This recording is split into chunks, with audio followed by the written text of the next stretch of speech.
It's the final of Euro 2020, Italy against England. Italy, one-time winners in 1968, and England have never won it. Mancini's Italy, who came into the tournament in brilliant form, England have proven a lot of people wrong to make it to the final. It's a great matchup, and if you're excited for it, then please hit the like button on the video for whoever you're supporting in the final, and consider subscribing if you do enjoy the preview and for a lot of quality videos coming your way very soon, analysing Premier League teams before the start of the season.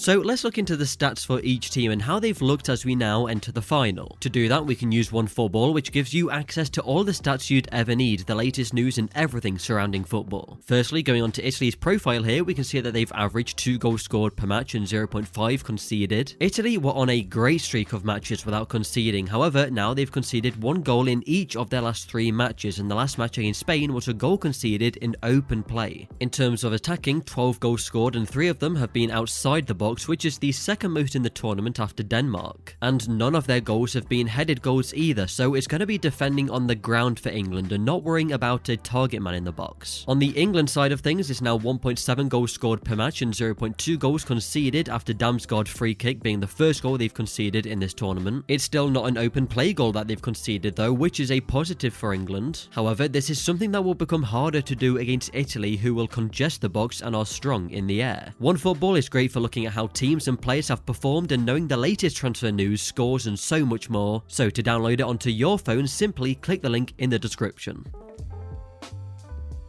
So let's take a deeper look into Italy. How have they set up in this tournament and what can we expect from them in the final? Italy have been in a 4-3-3 and what this has given them is stability at the back. It's hard to attack against and can be dangerous on the break. Mancini has the players pressing hard when the opposition have the ball in their own half, and they've averaged 41 pressures in the final third per 90, which is the 5th highest in the tournament. So where we've seen England keep the ball and be patient, making a pass forward, maybe passing around with the centre-backs, Italy will be pressurising them in these positions. As well as the Italian centre-backs, which are obviously going to be hard to attack against, their midfield has proven defensively strong in this tournament too. In Italy's first 2 matches, we saw Manuel Locatelli starting in the midfield. However, the midfield since then has consisted of Jorginho and Verratti starting together. These two have been key in the midfield, and that was evident against Spain, where defending was much needed as Spain had 70% possession. It saw Jorginho and Verratti in the midfield clock up a combined 14 tackles and interceptions, with Jorginho making 8 interceptions himself. His 22 interceptions overall in the tournament is the most, and Bonucci on 12 is the 3rd most in the tournament. Now, as mentioned, Italy's defence has been the highlight, but we've seen in the last 3 matches goals conceded. One of them a penalty, one of them a near post header from a corner, and then Spain's clever passing around the defence for Morata to finish. The consistency with these matches is that these teams have tested Italy's defence. All of these teams had 23 touches or more in Italy's penalty area. Previously, Turkey, Wales and Switzerland had 10 touches, 12 and 15, so when pressure is put on the defence, you can find goals. What Spain did well for their goal was driving at the defence and linking up with quick passing to get in behind. To do this, it started from Italy having a shot themselves, and the goalkeeper caught that. He got play underway quickly by throwing it to Laporte,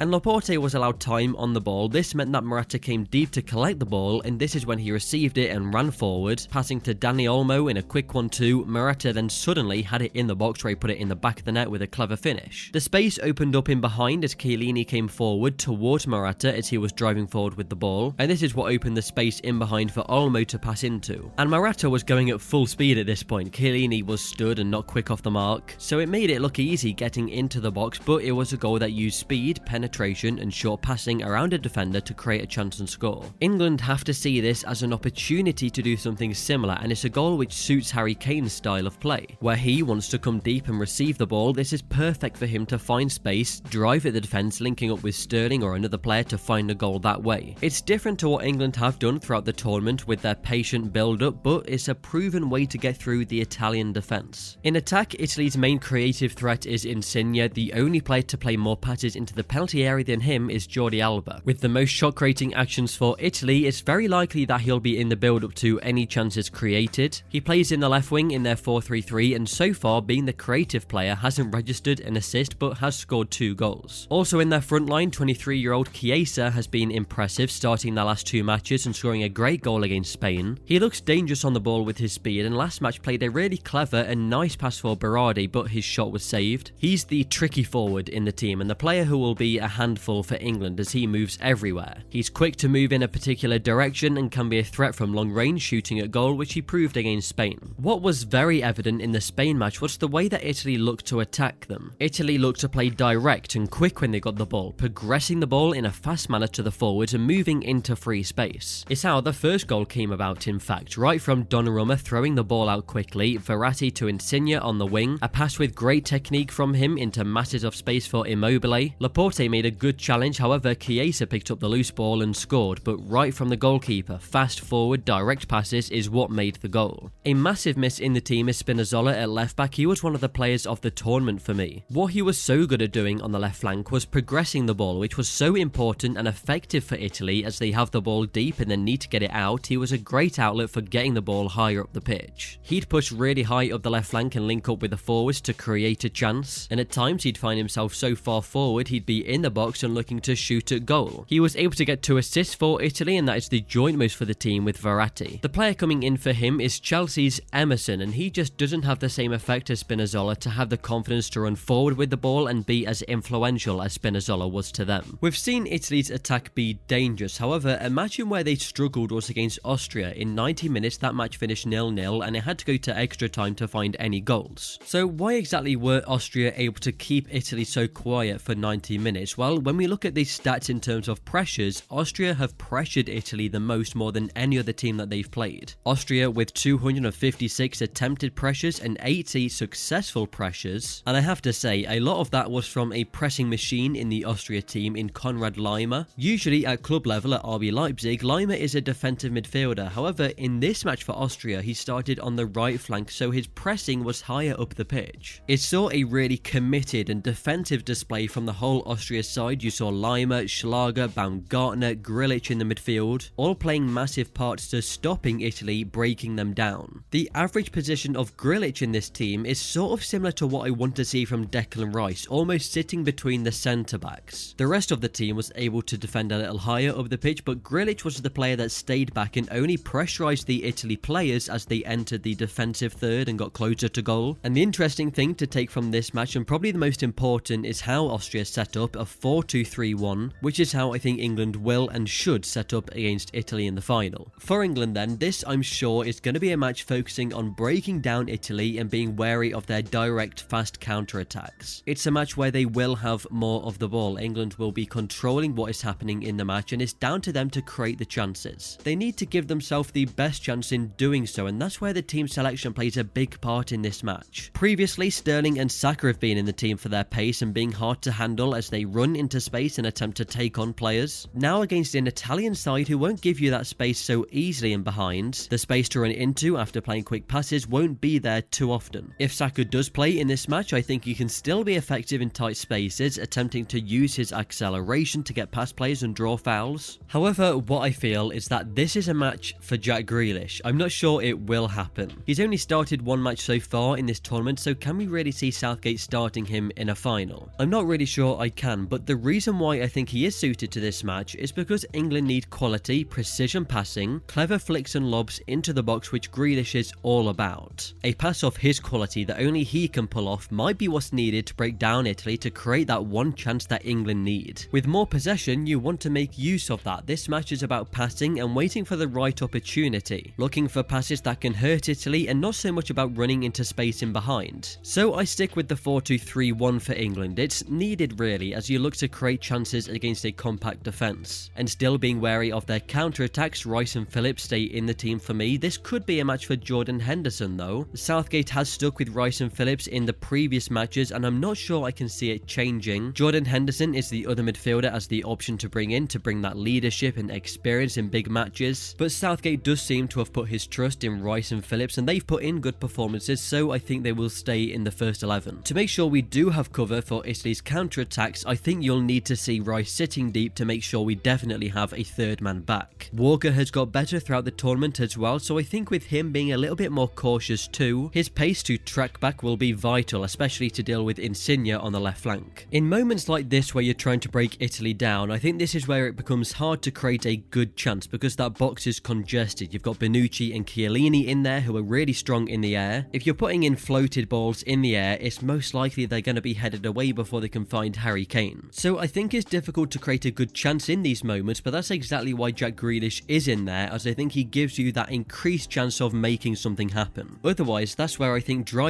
into the defense and running at them is the best way of attacking against Italy, to receive the ball deeper, drive at the defense like Morata did, and maybe that is how England can score against Italy. My prediction is a 1-0 to England. Let me know what your predictions are in the comments. If you did enjoy the video, then please leave a like down below. It's very much appreciated as it helps the videos getting found. And for more insight and analysis, subscribe to Route 1.